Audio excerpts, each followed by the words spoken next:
Susan B. Anthony, a former American social and women's rights activist, once said, "The true republic is men, their rights and nothing more, women, their rights and nothing less." Indonesian prominent women's figure Era Kartini also once said, "An educated girl, her horizon broadened, or she cannot live in the old world." Now, how do you see women in general according to your own projection? Is it just a gender? Someone wearing a skirt? A mother? Or a superhero? And what do you think if I say Kartini Day shouldn't be celebrated for Women's Rights Day? Good day everyone. Today I would like to give you a new perspective why Kartini Day is actually a big threat for today's women's rights. To give you an idea why, I'll begin my speech by telling you a brief history of Era Kartini, including how and why she started the fight for women's rights in the old days. Second, I'm going to setting the facts of the woman current problem. And the third, I'm going to explain you the social projection towards Kartini Day. So finally, I will sum everything up and elaborating all of my arguments. So in the end, the audience are expected to understand why Kartini Day is actually dangerous in this era. As Indonesian, who doesn't know women's prominent figure Era Kartini?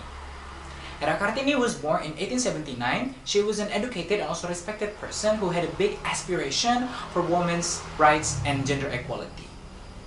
In the old days, women were simply not being appreciated. Women prohibited to get decent education. Women are simply expected to not do anything except to do women's things, which is cooking, cleaning, and serving their own husbands. As simple as that. Noticing those problems, Era Kartini is fought for their rights in order for women to get what they deserve.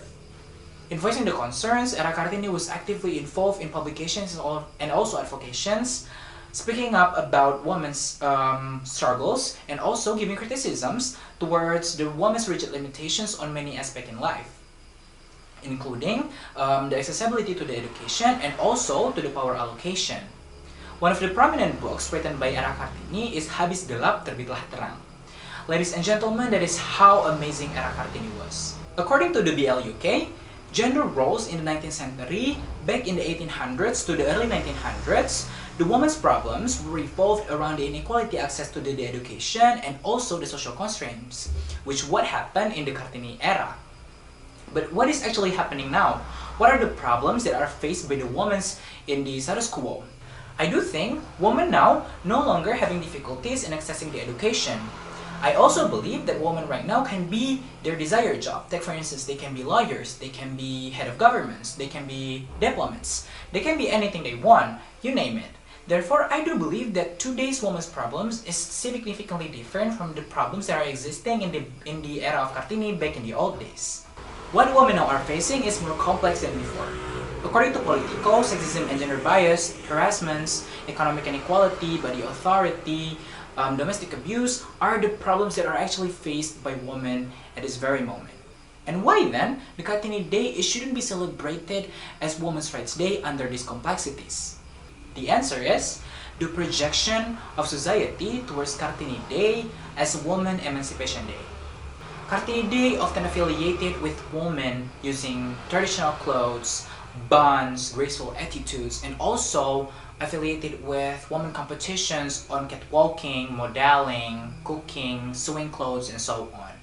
Realizing the fact that in the reality, women are various and so diverse means that under this projection of society, Kartini Day is not representing women as a whole, rather it is just representing a certain number of women.